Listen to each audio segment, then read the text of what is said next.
Madre, ofrendo mi canto aplaudiendo la nueva era que bendecirá tu regazo a ti y a quienes se fueron, odiando la opresión hasta la muerte. Colombia, orquídea deslumbrante, tu olor de diosa antigua quedó grabado en la punta de un fusil que ahora dispara mariposa.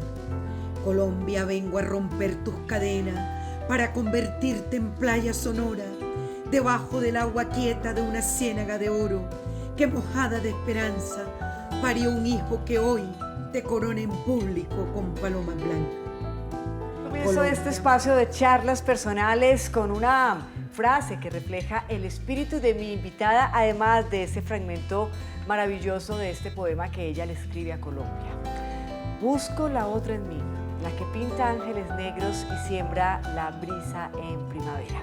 Hoy nos acompaña Jenny de la Torre, ella es consejera presidencial de Derechos Humanos, aquí en Entrevistas con Alma de País. Jenny, muchísimas gracias por estar con nosotros y muchísimas gracias por permitirnos conocer parte de ese poema que usted le escribe al país. Sí, ese poema yo se lo escribí al país el día que me dieron el premio Cafán, pero lo transformé cuando Colombia le dio el triunfo a Gustavo Petro Urrego. Lo transformé. Por eso digo que la ciénaga que lo vio nacer. Bueno, pues mire, ella es abogada, socióloga, doctora en perspectiva de género en las ciencias sociales, investigadora social, promotora de procesos y de reconocimientos y de los derechos de las mujeres, es activista, escritora, poeta, por supuesto. Pero ante todo, Jenny, usted es mujer. ¿Qué significa ser mujer en Colombia? Yo digo que ser mujer es un vuelo heroico. Cada mañana hay que renovar esa sala, sobre todo en un lugar como Colombia, que reconstruye cada día su historia y en la cual no tenemos todavía la llave maestra para hacer de nuestra patria un lugar donde la paz ya no sea una utopía. Pero hablando concretamente, ¿es muy difícil ser mujer en Colombia? No, es lo más fácil, porque ser mujer en Colombia es la oportunidad de renovar cada día, porque todos los días en Colombia pasa algo. Es el lugar donde pasa todo y no pasa nada, dice mi esposo. Entonces, cada día tú tienes que, como mujer, parir una nueva oportunidad de cómo en lo que estés. Porque hay mujeres que están haciendo lo que algunas no hacemos, nos dejan listo el desayuno para los hijos, mientras algunas tienen que ir a cumplir una labor de trabajo. Sí, pero si hablamos de la cotidianidad y de temas concretos, consejera, ¿qué pasa con esas mujeres que por lo menos en las grandes ciudades salen temerosas a coger un transporte público? Ahí viene la otra parte. Como cada una de nosotras tiene una misión, yo voy a hablar, no puedo dejar de hacerlo, desde la banca de donde vengo desde los 8 años, una mujer activista. Una mujer activista no es secreto para nadie que las mujeres activistas y lideresas sociales, bueno, estamos en la mira de amenaza y de asesinatos cotidianos. Entonces yo voy a partir desde allí. Muchas no nos cansamos cada día de hacer que los espacios públicos se conviertan en espacios libres de violencia. ¿Cómo? Bueno, no tenemos la llave maestra, pero agitamos nuestra sala y en el caso mío, yo vengo de estar en los movimientos sociales y ahora me han dado la opción de estar en este lugar que es la Consejería Presidencial para los Derechos Humanos. Entonces, yo voy a decir que desde este lugar yo agito esa sala para que esa palabra derechos humanos y derecho internacional humanitario no sea retórico, ¿no? Que mi persona, junto con un equipo maravilloso que me ha otorgado la vida en esa consejería, podamos reinventarnos. Yo, desde ese activismo donde reclamábamos, también poníamos, no venimos de solo reclamar, venimos también de poner espacio con otras mujeres internacionales y todas, que nos enseñaran a partir de sus vivencias cómo transformar esos miedos, porque el tema más grave de ser mujer es que nos acondicionaron con la sombra. Nos dijeron que había que tenerle miedo a todo. No hables con extraños, aquel que te mira, cuidado. es cómo decolonizar el miedo. Ese es el desafío de las mujeres de Colombia. No los podemos hacer solas. Este es un desafío de género.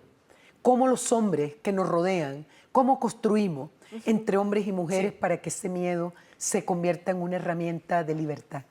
Hablemos y cuéntele al país, por favor, específicamente desde la Consejería Presidencial para los Derechos Humanos, ¿qué está haciendo usted precisamente para preservar los derechos humanos en Colombia? Yo tengo que decirle a Colombia la verdad. Todo no es una noticia nueva que la Consejería Presidencial para los Derechos Humanos iba a desaparecer. Pero en buena hora, la sabia decisión del presidente y de sus asesores, me imagino, y asesora, decidió dejarla viva. ¿Y cuál es el desafío? Me entregaron la opción de llegar a un lugar que yo digo que me invitaron a un funeral, el cual convertí en un parto. Entonces, el desafío inicial es colocar la consejería en el mismo lugar que tuvo en algún tiempo, de que es una herramienta real, práctica, para que los derechos humanos, yo repito mucho esa palabra, Colombia la va a escuchar y ya la conoce. Yo creo en que vivir es una utopía que desafía convertirse en realidad. Entonces, el desafío que hay en la dirección, en la Consejería de Derechos Humanos y Derecho Internacional Humanitario, es ir más allá de la retórica de esa Declaración Universal de Derechos Humanos que cumple 75 años y de esa de Viena que tiene 30 años, y hacer que en lo práctico, por ejemplo, ¿qué? Sí, perfecto. ¿Qué? La consejería tiene muchas misionalidades. Una, que para mí es importante y la cual el país tiene los ojos puestos. La consejería tiene, entre otras misionalidades, el cumplimiento de las sentencias de la Corte Interamericana de Derechos Humanos, que todos sabemos porque de qué va. Esta Corte ahora tiene muchas sentencias para hechos como la UP, Cacarica y otras masacres de Colombia que no las podemos esconder. Sí. Sucedieron. Me he dado a la tarea de hacer que esto se convierta no en un cumplimiento de Colombia uno más, no, humanizarlo. ¿De qué manera? Coger a las víctimas. Por ejemplo, Ginette Bedoya. Ginette Bedoya en la Consejería de Derechos Humanos ya no es un número más de sentencia, ahora es un piloto para, a partir de lo que pasó con Ginette, trazar estrategias conjuntas con Ginette como víctima, sí, y hacer que ese indicador por el cual se originó esto y lo que dice la sentencia se convierta en un indicador para qué, para algo que tiene la consejería, que lo estamos en una reingeniería, un observatorio de derechos humanos y derecho internacional humanitario. Estamos sacándolo. Estaba quieto, estaba guardado un poco, pero yo digo que si los restaurantes, cuando le cambian el chef, los 5 estrellas, ¿no? Sí, sí, sí. Cuando les cambian el chef, lo reinauguran. Entonces yo digo, ¿y por qué no vamos a reinaugurar la consejería? Porque cambiaron el chef, ¿no? La cocinera. Llegué de cocinera, de madre, porque yo digo que los lugares tienen mater y pater, y yo soy la mater. Tenemos otros temas, ¿no? El tema, porque tenemos que buscar herramientas que hagan que los derechos humanos no sean, así como dicen algunos. Bueno, eso es cuestión de los activistas. De segundo renglón. Usted los está poniendo en el primer renglón. En el primer renglón. La consejería ahora tiene como estrategia estructural un enfoque de género con énfasis en mujer, ¿no? Que son, porque, bueno, y un enfoque étnico-racial obvio, ¿no? Y un enfoque en derechos para la paz total. Y es que evidentemente ella habla desde su propia realidad, no solamente desde el tema académico, sino vivencial. Después de la pausa les vamos a contar por qué esta mujer que ustedes ven aquí, infortunadamente tuvo que vivir el exilio en España por cuenta del conflicto en nuestro país. Una pausa y ya volvemos. Las noticias como son, la información de primera mano, las voces de sus protagonistas. cómo perderme hoy precisamente el nacimiento de este espacio. ¿Qué es ser jefe de gabinete? Es como poder articular muchas de las decisiones del presidente. Placer gigantesco. Muchas gracias a ustedes por la invitación. Estaba hace rato así diciendo, ojalá me inviten, y lo logramos. Yo me siento muy orgulloso de ver tanta gente joven, tantos periodistas maravillosos haciendo periodismo. Conectamos las regiones en la búsqueda de la paz total y nuestros valores.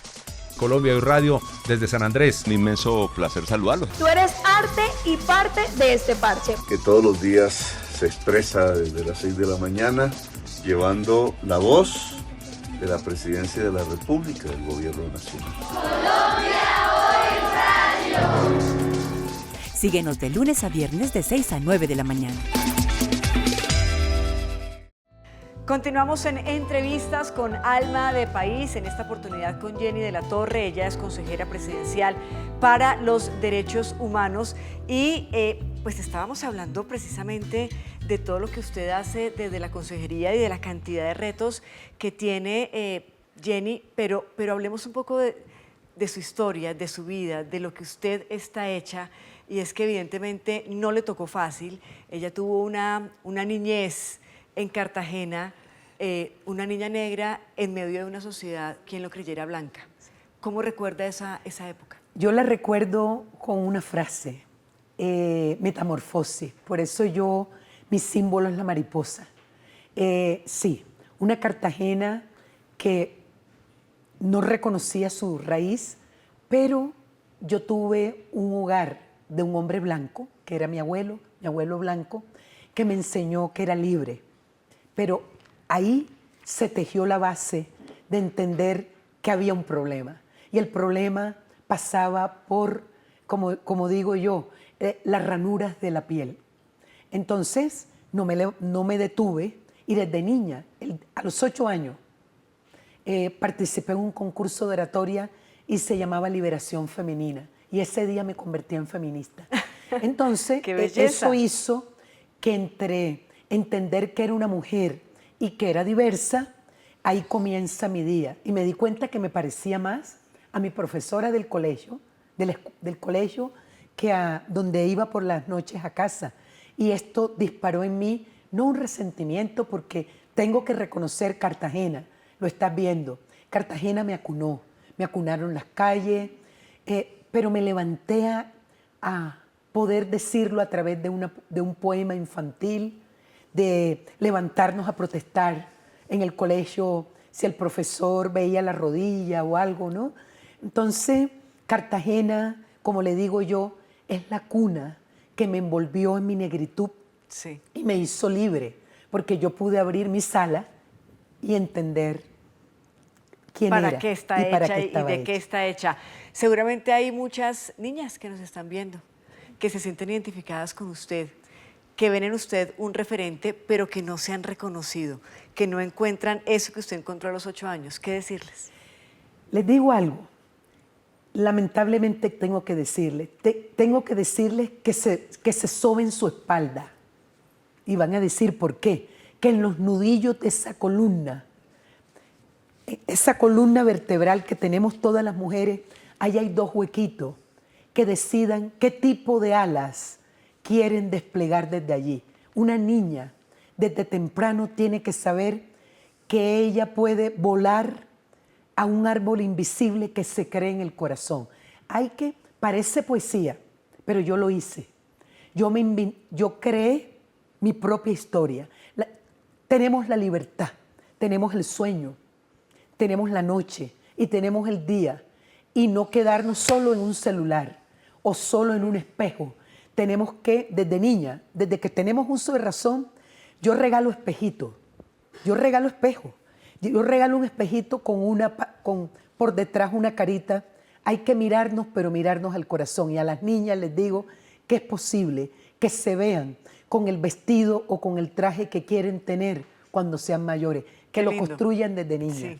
Consejera, en el año 2000, infortunadamente, usted tiene que dejar el país. Sí. Sale exiliada. Un 8 de febrero. Para España.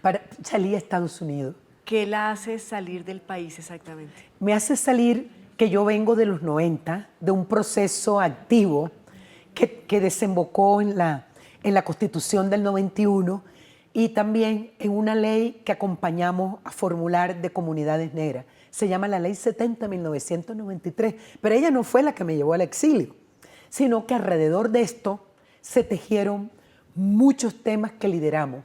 Yo fui la primera directora del Ministerio del Interior de Asuntos Étnicos, que teníamos que ir con otras compañeras de derechos humanos, de indígenas, a lugares y darnos cuenta que comenzaba el desplazamiento de comunidades. Eso y otros temas más, recibimos amenazas, pero hay un tema que no puedo hacer público, que era más sensible, ¿no?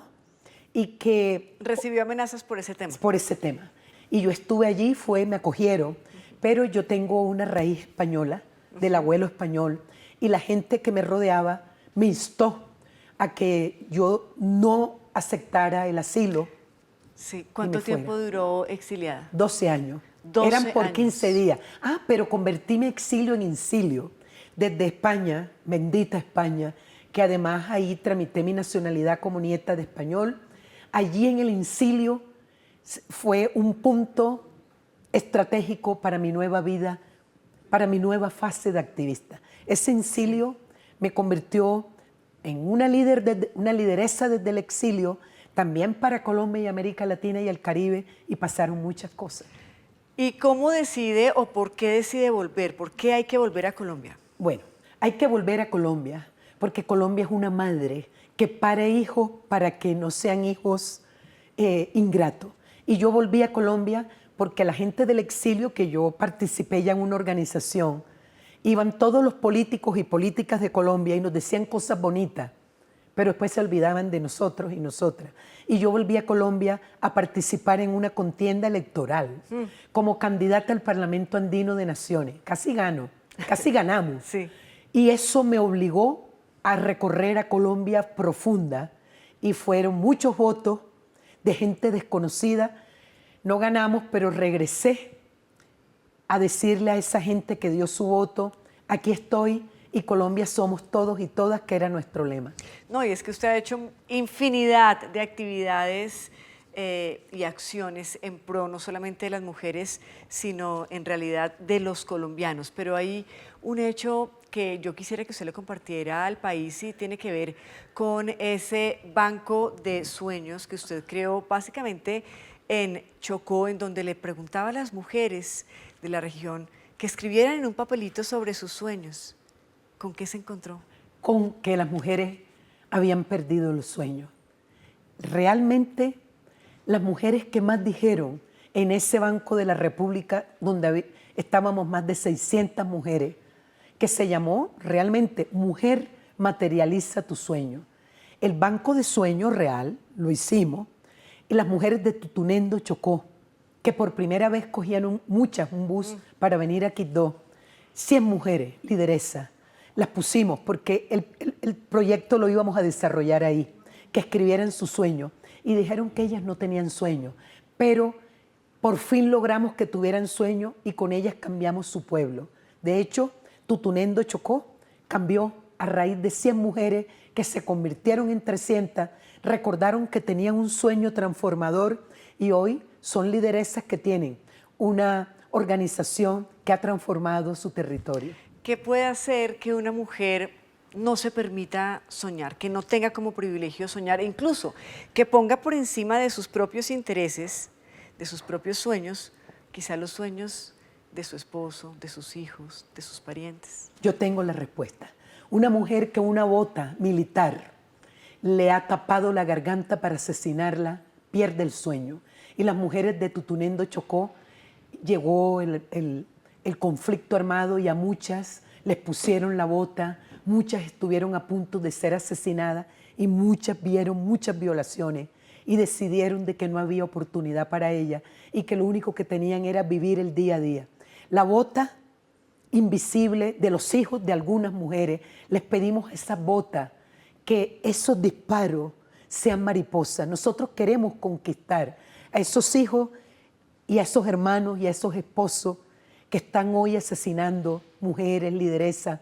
Ellas perdieron el sueño ese día, el día que esa bota les puso en el cuello y les cortó el sueño, pero juntas podemos hacer que el sueño de una paz total sea más allá de una utopía. Es Jenny de la Torre, consejera presidencial para los derechos humanos, hablando de la vida aquí en Entrevistas. Ya volvemos.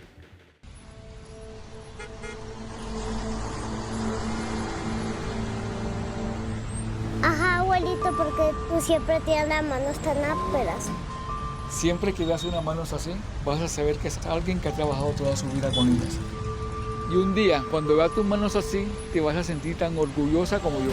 Las tierras vuelven a quienes las han trabajado con sus manos. Por eso el gobierno del cambio las está entregando y formalizando, avanzando en la reforma agraria. Así cultivamos a Colombia como la potencia mundial de la vida. Gobierno de Colombia. Gracias por continuar con nosotros en Entrevistas con Alma de País. En esta oportunidad hablando con Jenny de la Torre, consejera presidencial para los derechos humanos, pero ante todo mujer, poeta, activista, colombiana, y se le nota en cada una de las frases que comparte con nosotros. Mire, Jenny, usted tiene un matrimonio hermoso, 4 hijos y un esposo que yo calificaría incluso de cómplice. Hay mujeres que piensan que el empoderamiento nos ubica quizá en contra de los hombres, ellos a un lado y nosotras al otro. ¿En dónde está realmente esa línea? ¿Cómo no perder el norte de lo que significa ser feminista? Ser feminista es inspirar para transformar.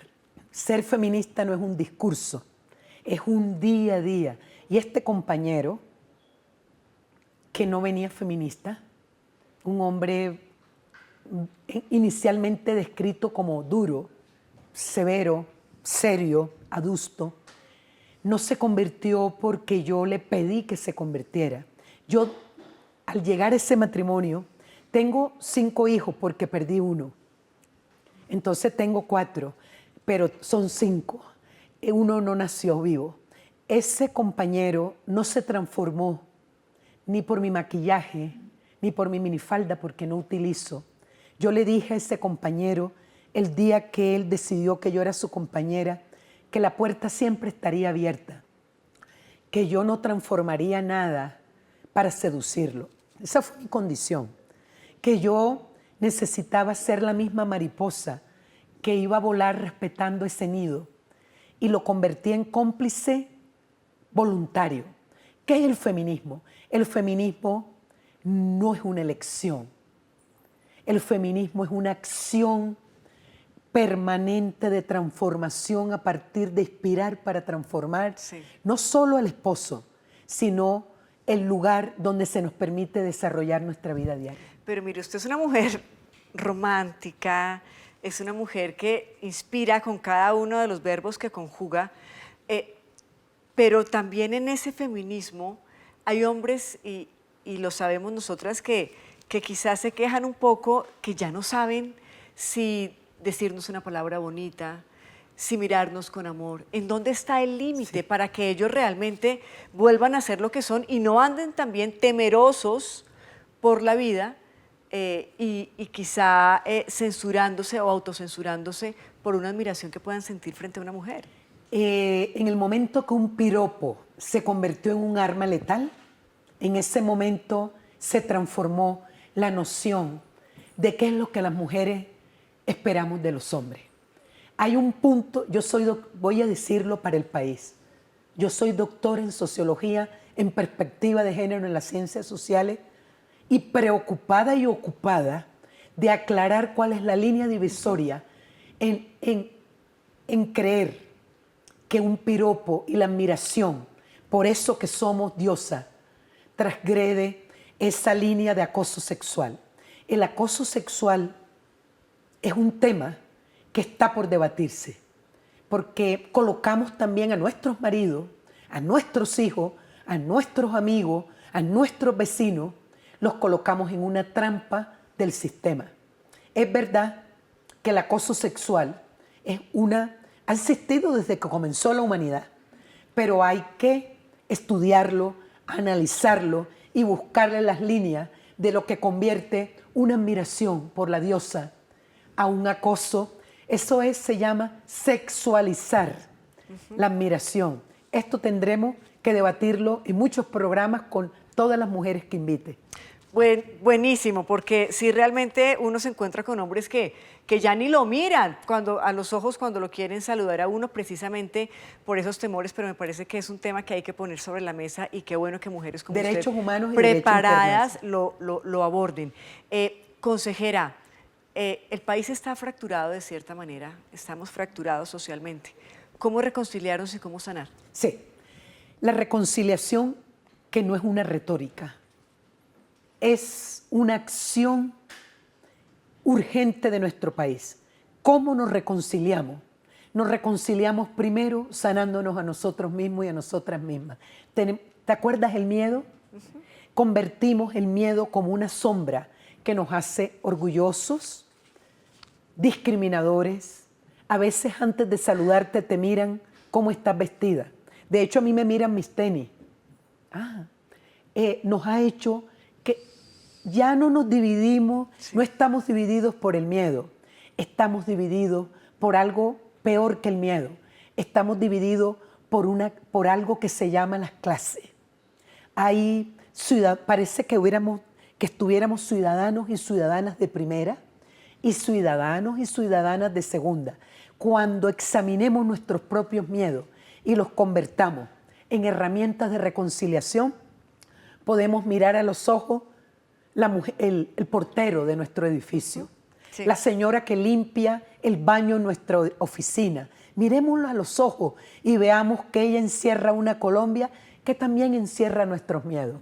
La reconciliación de Colombia comienza con cada uno y cada una de nosotros y nosotras. Ya para ir cerrando y finalizar, entendemos claramente lo que significa la mariposa para usted y la importancia de que todas nosotras encontremos nuestra propia mariposa. ¿De qué color, si Colombia fuera una mariposa, de qué color sería esa mariposa? Sería una mariposa, no, Colombia es una mariposa monarca. Encierra muchos colores que no los reconocemos porque hay racismo y hay discriminación todavía en el miedo. Y yo pinto a Colombia con las alas de una mariposa monarca que nadie la ve morir cada día, pero sí la ve volar cada día. Entonces... Pues con esa frase nos quedamos, consejera. Mil gracias por haber estado con nosotros, por dejarnos un pedacito de su alma aquí en este set. Colombia es mujer, Colombia es diosa y Colombia es madre. Abracémonos a ella y tendremos reconciliación. A ustedes mil gracias por acompañarnos. Yo soy Patricia Pardo, esto es Entrevistas con Alma de País. Hasta pronto. Gracias.